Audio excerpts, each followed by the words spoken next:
विषय इंग्रजी। आजचा घटकाचं नाव आहे घटक क्रमांक 3 opposite and similar words. Opposite म्हणजे काय?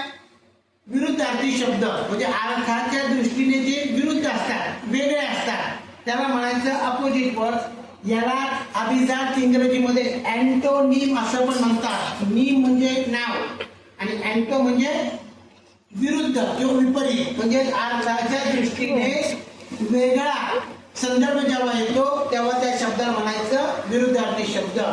जसे bad, good, clean, dirty, beautiful, ugly इत्यादी। आता similar words.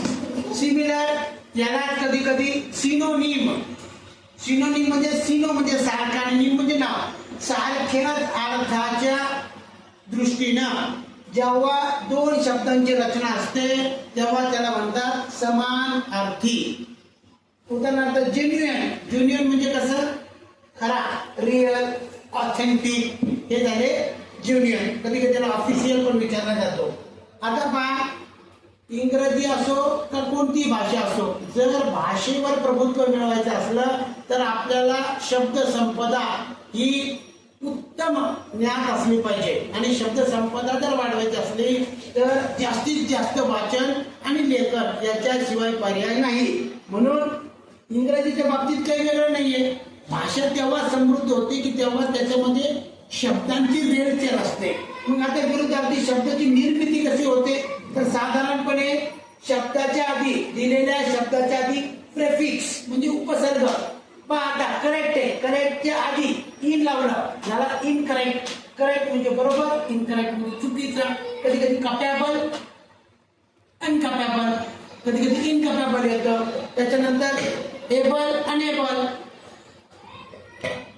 Corruption, anti corruption, या प्रकारचे सुद्धा उपसर्ग लावले जातात। आणि कधी कधी काय होतं पहा, सफिक्स जोडतात। सफिक्स म्हणजे प्रत्यय, प्रत्यय नेहमी शब्दाच्या शेवटी येतात। उदाहरणार्थ काय होऊ शकतं? केअरफुल, केअरलेस हे बदललं जातं आणि या ठिकाणी फुल या ऐवजी लेस लावावं लागतं। लेस म्हणजे केअरफुल, केअरफुलच्या ऐवजी केअरलेस। अबोव, अंडर ही एक वेगळी पद्धत आहे। कधी कधी थेट शब्दाला समानार्थी किंवा विरुद्धार्थी दुसरे शब्द असतात। विरुद्धार्थी शब्दासाठी 3 पद्धती असतात। एक सफिक्स लावायचं, सफिक्स म्हणजे उपसर्ग, प्रेफिक्स म्हणजे सफिक्स म्हणजे उपपद, ते नंतर लावलं जातं। त्याच्यानंतर प्रेफिक्स आणि शेवटी असतात अपो आणि अंडर। अशा वेगवेगळ्या पद्धतीने आपण समानार्थी आणि विरुद्धार्थी शब्द करू शकतो। अशा पद्धतीने अभ्यास करायचा।